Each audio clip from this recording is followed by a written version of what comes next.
সকালের প্রথম সূর্যের আলোতেই কলকাতার তিলোত্তমায় একদিন সকালে এক ঝটিকা সফরে পৌঁছেছিলেন বলিউড অভিনেত্রী কাজল।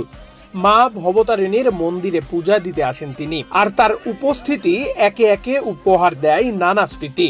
ভক্তরা শুধুই তাকে এক নজর দেখতে ছুটে আসেন, আর কাজলও সবার প্রাপ্য ভালোবাসা গ্রহণ করে সবার মাঝে ধৈর্য রেখে পূজা দেন।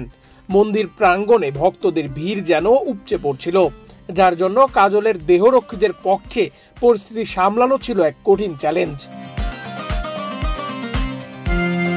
কাজল, যিনি সবসময় নিজের কাজ দিয়ে দর্শকদের মুগ্ধ করেন, এবার আসছেন তার নতুন ছবি মা এর প্রচারের জন্য। এই ছবি সম্পর্কে আরো বিস্তারিত জানাতে একেবারে দক্ষিণেশ্বরের মন্দিরে এসে হাজির হলেন তিনি। কলকাতা এলেই মনে হয় বাপের বাড়ি এসেছি, নিজের অনুভূতি প্রকাশ করেছেন কাজল, আর তার এই মিষ্টি মন্তব্যে ভক্তরা বেশ আনন্দিত হয়েছেন। শুধু কলকাতার বাসিন্দারা নয়, দেশের এক কোনায় অবস্থান করা ভক্তরাও খুশি কাজলকে কাছ থেকে দেখতে পেয়ে। পঞ্চরাঙা শাড়ি আর সাধারণ মিষ্টি হাসি সাজে কাজল যেন এক অন্য রূপে মন্দিরে হাজির, আর তার সাথে একটি হালকা মেকআপ আর কানপাশা সেই চিরচাইত কাজলকে স্মরণ করিয়ে দেয়।